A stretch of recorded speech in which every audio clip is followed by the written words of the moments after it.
Hi friends, welcome back to Kavya C S creations. Friends, ಇವತ್ತು ಒಂದು instant taste ಇರುವಂತಹ simple, ಕೇವಲ ಕಡಿಮೆ ಇಂಗ್ರೀಡಿಯೆಂಟ್ಸಲ್ಲಿ ಸೂಪರ್ ಟೇಸ್ಟ್ ಬರುವಂಥ ಟೊಮೊಟೊ ಸಾಂಬಾರ್ ಅಥವಾ ಟೊಮೊಟೊ ರಸಮ್ ಯಾವ್ದು ಬೇಕಾದರೂ ಕರ್ಕೋಬೋದು. ಫಂಕ್ಷನ್ಗೆ ಬೇಕಾದರೂ ಮಾಡ್ಕೊಳ್ಬೋದು, ಇಲ್ಲ ಏನಾದರೂ ತರಕಾರಿ ಇಲ್ಲ ಅಂತಂದರೆ ಈಸಿಯಾಗಿ ಆರಾಮ್ಸಿ ರೆಸಿಪಿ ಮಾಡ್ಕೊಳ್ಬೋದು.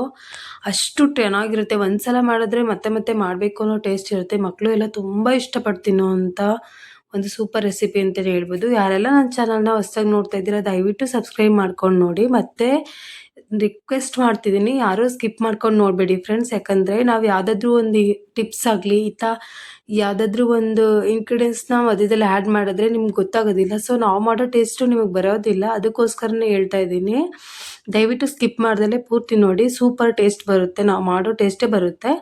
ಇಲ್ಲಿ ಒಂದು 4 ಟೊಮೊಟೊನ ಈ ಥರ ಹಿಂದೆ ಎಲ್ಲ ತೆಗೆದ್ಬಿಟ್ಟು ತುದೀಲಿ ಈ ಥರ ಕಟ್ ಮಾಡಿ ಒಂದು ವಿಷಲ್ ಹೊಡೆಸ್ಕೊಳ್ಳಿ ಸಾಕು. ಇವಾಗ 1-2 ಸ್ಪೂನ್ ಧನಿಯಾ, 1 ಟೇಬಲ್ ಸ್ಪೂನ್ ಮೆಂತ್ಯ, ಜೀರಿಗೆ, 1 ಟೇಬಲ್ ಸ್ಪೂನ್ ಮೆಣಸು ತೊಗೊಂಡು ಲೋ ಫ್ಲೇಮ್ನಲ್ಲೇ ನೀಟಾಗಿ ಇದನ್ನು ಫ್ರೈ ಮಾಡ್ಕೊಳ್ಳಿ. ಅದು ತುಂಬ ಸೀಸೋದೇನು ಬೇಡ, ಜಸ್ಟ್ ಆ ಬಿಸಿಗೆ ಅದ್ರ ಫ್ಲೇವರ್ ಬಿಟ್ಕೊಂಡ್ರೆ ಸಾಕು, ಅದ್ರ ಘಮ ಬಂದರೆ ಸಾಕು. ಅಂದರೆ ಮಿಕ್ಸಿ ಮಾಡೋದಕ್ಕೆ ಈಸಿ ಆಗುತ್ತೆ ಅಂತ ಅಷ್ಟೇ. ಹಸಿ ಜೀರಿಗೆ ಬೇಕಾದ್ರೂ ಹಾಕ್ಬೋದು, ಅಷ್ಟು ಚೆನ್ನಾಗಿ ಬರುತ್ತೆ ಅದೇನು. ಇದು ಸಿಂಪಲ್ಲಾಗಿ ನಾವು ಯಾವ ಥರ ಮಾಡ್ತೀವಿ ಅಂತ ನೋಡೋಣ. ಈಗ ನೀವು ಮಿಕ್ಸಿಲೆಲ್ಲ ಪುಡಿ ಮಾಡೋಕ್ಕೆ ಹೋಗ್ಬೇಡಿ ಫ್ರೆಂಡ್ಸ್. ಈ ಥರ ಇದ್ದರೆ ಮಾಡಿ, ಇಲ್ಲ ಅಂದರೆ ಪರವಾಗಿಲ್ಲ ಮಾಡ್ಕೊಳ್ಳಿ ಮಿಕ್ಸಿಲೇ. ಆದಷ್ಟು ಇದ್ರಲ್ಲಿ ಮಾಡಿದ್ರೆ ನ್ಯಾಚುರಲ್ ಟೇಸ್ಟ್ ಬರುತ್ತೆ. ನೋಡ್ತಾ ಇರ್ಬೋದು, ಆ ಬಿಸಿ ಇದ್ದಾಗಲೇ ಮಾಡಿಬಿಟ್ರೆ ಈ ಥರ ಪೌಡ್ರ್ ಆಗುತ್ತೆ, ಆರಾಮ್ಸಿ ಮಾಡ್ಬೋದು. ಈ ಪುಡಿನ ಬೇಕಾದರೆ ಸ್ಟೋರ್ ಮಾಡಿ ತಿಂಗ್ಳಾನ್ಗಟ್ಲೆ ಇಟ್ಕೋಬೋದು ಬೇಕಾದರೆ, ಇಲ್ಲ ಆಗಲೇ ಮಾಡ್ಕೋತೀನಿ ಅನ್ನೋದಾದರೆ ಮಾಡ್ಕೊಳ್ಬೋದು. ಈ ಥರ ಪುಡಿ ಆಗುತ್ತೆ. ಇವಾಗ ಬೆಂದಿದೆ ಟೊಮೊಟೊ, ಒಂದು ವಿಷಲ್ ಹೊಡೆಸ್ಕೊಂಡಿದೆ, ಪರವಾಗಿಲ್ಲ, ಚೆನ್ನಾಗಾಗಿದೆ. ಇವಾಗ ಅದನ್ನು ಎತ್ಕೊಂಡು ಸ್ವಲ್ಪ ತಣ್ಣಗಾದ್ಮೇಲೆ ಈ ಮೇಲ್ಗಡೆ ಸಿಪ್ಪೆ ಏನು ಮಂದ ಏನು ಲೇಯರ್ ಇರುತ್ತೆ ಅದನ್ನೇ ಬಿಡಿಸ್ಕೊಬಿಡಿ. ಯಾಕಂದರೆ ಸಾಂಬಾರಲ್ಲಿ ತೊಕ್ಕು ಆ ಥರ ಎಲ್ಲ ಸಿಗೋದಿಲ್ಲ, ಒಂದು ಇನ್ಸ್ಟೆಂಟಾಗಿರುತ್ತೆ. ಅದಕ್ಕೋಸ್ಕರನೇ ಮೇಲೆ ಅದರಲ್ಲಿ ಎಲ್ಲ ಬೆಂದಿರೋದ್ರಿಂದ ಅದರಲ್ಲಿ ಏನೂ ಅಂಶ ಇರೋದಿಲ್ಲ, ಅದಕ್ಕೋಸ್ಕರನೇ ಎಲ್ಲನೂ ಅದನ್ನು ಬಿಡಿಸ್ಕೊಬಿಡಿ. ಇವಾಗ ಸ್ವಲ್ಪ ಇದು ಪೂರ್ತಿ ತಣ್ಣಗಾದ್ಮೇಲೆ ನೀಟಾಗಿ ಅದನ್ನು ಸ್ಮ್ಯಾಶ್ ಮಾಡ್ಕೊಳ್ಬೇಕು. ನೀವು ಸ್ಮ್ಯಾಶರ್ ಇದ್ದರೆ ಮಾಡ್ಕೊಳ್ಬೋದು, ಮಿಕ್ಸಿಗೆ ಹಾಕಬೇಡಿ ಫ್ರೆಂಡ್ಸ್, ಅಷ್ಟು ನ್ಯಾಚುರಲ್ ಇರೋದಿಲ್ಲ. ಅದಕ್ಕೋಸ್ಕರನೇ ಆದಷ್ಟು ನ್ಯಾಚುರಲ್ಲೇ ಮಾಡೋದಕ್ಕೆ ಟ್ರೈ ಮಾಡಿ.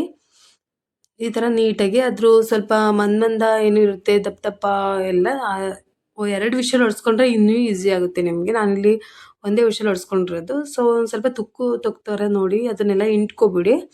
ಸಾಂಬಾರಲ್ಲಿ ಆ ಥರ ಎಲ್ಲ ಸಿಕ್ಕಿದ್ರೆ ಒಬ್ಬೊಬ್ರು ಇಷ್ಟ ಆಗೋದಿಲ್ಲ, ಅದಕ್ಕೋಸ್ಕರನೇ. ಅದು ಇವಾಗ ನಾವೇನು ಬೇಯಿಸಿ ಇಟ್ಕೊಂಡಿದ್ವಿ ಆ ನೀರಿಗೆ ನಾವು ಸ್ಮ್ಯಾಶ್ ಮಾಡ್ಕೊಳ್ಳೋಂಥ ಮಿಶ್ರಣ ಸೇರಿಸ್ಕೊಳ್ಳೋಣ ಟೊಮೊಟೊದು. ಇವಾಗ ಪುಡಿನೂ ಅಷ್ಟೇನೆ, ಅದನ್ನು ಸೇರಿಸ್ಕೊಳ್ಬಿಡಿ. ಬಿಸಿಗೇನು ಮಾಡಬೇಡಿ, ಮಾಮೂಲಿ ಅದು ರಸಕ್ಕೇ ಸೇರಿಸ್ಕೊಳ್ಳಿ ಒಟ್ಟಿಗೆ.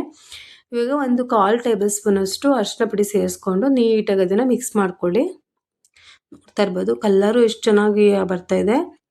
ನಂತರ ಅದು ಏನು ಅದರಲ್ಲಿ ಮಿಕ್ಸ್ ಮಾಡಿ ಹಾಕೋದ್ರಿಂದ ಒಂಥರ ಅದು ಇದೇ ಒಂಥರ ಬೇರೆ ಟೇಸ್ಟ್ ಇರುತ್ತೆ ಫ್ರೆಂಡ್ಸ್. ಮಾಮೂಲಿ ರಸಮ್ಗಿನ ಇದು ಒಂಥರ ಡಿಫ್ರೆಂಟ್ ಟೇಸ್ಟೇ ಅಂತ ಹೇಳ್ಬೋದು. ಒಂದ್ಸಲ ಟ್ರೈ ಮಾಡಿ ನೋಡಿ, ನಿಮಗೆ ಗೊತ್ತಾಗುತ್ತೆ. ಇವಾಗ ಒಗ್ಗರಣೆಗೇನೆ ಇದು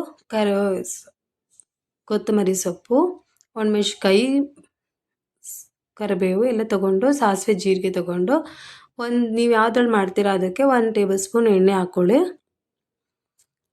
ಎಣ್ಣೆ ಅಂದರೆ ಸ್ವಲ್ಪ ಕಡಿಮೆನೇ ಹಾಕ್ಕೊಳ್ಳಿ, ಅಂದರೆ 2-3 ಹಾಕೊಳ್ಳೋದ್ರ ಬದಲು ಒಂದೇ ಹಾಕ್ಕೊಳ್ಳಿ ಸಾಕಾಗುತ್ತೆ. ಜಸ್ಟ್ ಅದು ಬೆಳ್ಳುಳ್ಳಿ, ಸಾಸಿವೆ ಅದೆಲ್ಲ ಸ್ವಲ್ಪ ಫ್ರೈ ಆಗೋಷ್ಟು ತೊಗೊಂಡ್ರೆ ಸಾಕು.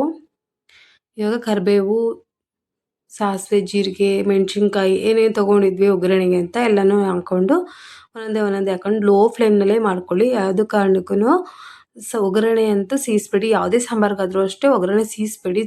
ಅಂದರೆ ಸಾಸಿವೆ ಮತ್ತು ಜೀರಿಗೆ ಯಾವುದೇ ಕಾರಣಕ್ಕೂ ಸೀಬಾರ್ದು, ಯಾಕಂದರೆ ಟೇಸ್ಟ್ ಹೊರಟೋಗ್ಬಿಡುತ್ತೆ, ನ್ಯಾಚುರಲ್ ಟೇಸ್ಟ್ ಬರೋದಿಲ್ಲ. ಸೊ ಈ ಥರ ಮಾಡೋದ್ರಿಂದ ಸೂಪರಾಗಿರುತ್ತೆ ಟೇಸ್ಟು ಫ್ರೆಂಡ್ಸ್. ಬೆಳ್ಳುಳ್ಳಿನೂ ಅಷ್ಟೇ ತಿಂತಾಯಿದ್ರೆ ಸ್ವಲ್ಪ ಬೆಳ್ಳುಳ್ಳಿ ಜಾಸ್ತಿನೇ ಹಾಕ್ಕೊಳ್ಳಿ, ಚೆನ್ನಾಗಿರುತ್ತೆ. ಇಲ್ಲಾಂದರೆ ನಿಮಗೆ ನೀವು ಅಂದರೆ ಬೆಳ್ಳುಳ್ಳಿ ಇಷ್ಟಪಡೋರಾದರೆ ತುಂಬ ಹಾಕ್ಕೊಳ್ಳಿ, ಇಲ್ಲ ಅಂದರೆ ಸಾಕು, ಇಷ್ಟೇ 1 ಇಲ್ಲ 2 ಬೆಳ್ಳುಳ್ಳಿ ಅಂದರೆ ಸಾಕಾಗುತ್ತೆ. ನೋಡಿ ಇದೆಲ್ಲ ಫ್ರೈ ಆದಮೇಲೆ ಲೋ ಫ್ಲೇಮ್ನಲ್ಲೇ ಮಾಡ್ಕೊತಾ ಇದ್ದೀನಿ. ಇವಾಗ ನಾವೇನು ಕಲಸಿಟ್ಕೊಂಡಿದ್ವಲ್ಲ ಆ ಮಿಶ್ರಣನ ಡೈರೆಕ್ಟ್ ಒಗ್ಗರಣೆಗೆ ಸೇರಿಸ್ಕೊಳ್ಳಿ. ನಿಮಗೆ ಯಾವ ನೀರು ಕ್ವಾಂಟಿಟಿ ಬೇಕು ಇಷ್ಟೇ ಸಾಕಂದರೆ ಇಷ್ಟೇ ಹಾಕ್ಕೊಳ್ಳಿ, ಇಲ್ಲ ಇನ್ನೊಂದು ಸ್ವಲ್ಪ ನೀರು ಬೇಕು ಅಂದರೆ ಹಾಕ್ಕೊಳ್ಳಿ, ಪರವಾಗಿಲ್ಲ. ತೆಳ್ಳಗಾದರೆ ಸ್ವಲ್ಪ ಒಂದು ನಿಮ್ಮ ಖಾರ ಶಾರ್ಟೇಜ್ ಆದರೆ 1-2 ಮೆಣಸಿನ್ಕಾಯಿ ಎಕ್ಸ್ಟ್ರಾ ಹಾಕ್ಕೊಳ್ಳಿ, ಇಲ್ಲ ಸಾಕು ಅಂದರೆ ಇಷ್ಟು ಹಾಕ್ಕೊಳ್ಳಿ. ಈಗ ರುಚಿಗೆ ತಕ್ಕಷ್ಟು ಉಪ್ಪು ಹಾಕ್ಕೊಂಡು ನೀಟಾಗಿ ಅದನ್ನು ಮಿಕ್ಸ್ ಮಾಡ್ಕೊಳ್ಬೇಕು. ನಿಜವಾಗ್ಲೂ ಈ ವಿಡಿಯೋ ಏನಾದರೂ ಅಂದರೆ ನಿಮ್ಗೆ ಇಷ್ಟ ಆದರೆ ದಯವಿಟ್ಟು ಲೈಕ್ ಮಾಡಿ ಫ್ರೆಂಡ್ಸ್. ಮತ್ತು ನಿಮ್ಗೆ ಯಾವ ಥರ ರೆಸಿಪಿ ಬೇಕು ದಯವಿಟ್ಟು ಕಮೆಂಟ್ ಮಾಡಿ. ನೀವೇನಾದರೂ ಈ ರೆಸಿಪಿನ ಟ್ರೈ ಮಾಡಿದರೆ ದಯವಿಟ್ಟು ಯಾವ ಥರ ಬಂದಿತ್ತು ಅಂತ ಕಮೆಂಟ್ ಮಾಡಿ. ಹಾಗೆ ಸಬ್ಸ್ಕ್ರೈಬ್ ಮಾಡ್ಕೊಂಡಿರೋ ಎಲ್ಲರಿಗೂ ತುಂಬ ಥ್ಯಾಂಕ್ಸ್. ನೋಡಿ ಚೆನ್ನಾಗಿ ಕುದೀತಾ ಇದೆ.